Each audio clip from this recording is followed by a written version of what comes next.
Logos, ethos, and pathos are quite useful in speeches, arguments, and any piece of persuasive literature, but what are they really, and where do they come from? Logos, ethos, and pathos are three principal rhetorical appeals that are used to persuade an audience. These rhetorical appeals have been around for quite a while, and they've developed into what they mean today. Logos comes from the Greek word meaning thought, principle, or word. Our English word logic was derived from logos. In practice, logos is the use of facts and figures to support the speaker's topic. This means that percentages, statistics, measurements, and other things like that are being placed in the writing or speech to persuade the audience. Here's a video example of logos. Did you know that the average human will eat 8 spiders in their lifetime at night? And that's why you should have a pest control company come and spray your house regularly?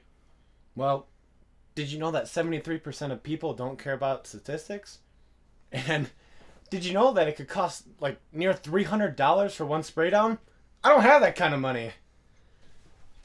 Ethos comes from the Greek word meaning character. In practice, the word ethos is when a person of great sense, moral character, and goodwill tries to persuade an audience. They may also be a person of authority with knowledge on a subject. This means that the person being quoted or delivering the speech is someone who is well known and trustworthy on the subject so that they may better convince their audience. Here's a video example of ethos. Vote for me as president because I have been successful in my position as mayor for 20 years. Dang, he must be good. 20 years? Wow, he has that much experience? What a cool dude.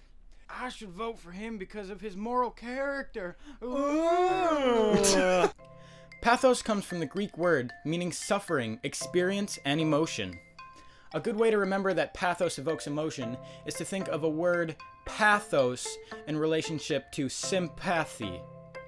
In practice, it is a powerful speech or writing meant to display a quality of sadness or emotion. The moral wrongness that the audience feels is what persuades them to follow the author's will.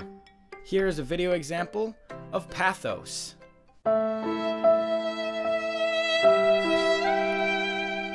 Little Jimmy was in a car accident. He and his mother were on their way to see their grandmother. Little Jimmy decided not to wear a seatbelt, and because of that, he may never see his mother or grandmother again. Please don't make your loved one suffer. Wear your seatbelt. So let's go over these rhetorical appeals one more time to help you remember what they are and what they do. Logos is an appeal to logic with numbers, facts, and statistics to persuade an audience. Ethos is an appeal through character of the figure to persuade an audience. Pathos is the use of sympathy and emotion to persuade an audience through moral righteousness. Hopefully, you now have a better idea of what logos, ethos, and pathos are. Try to find some in media, speeches, and writing, as you should be able to recognize them now that you know what they are. Thanks for watching, and I'll see you next time.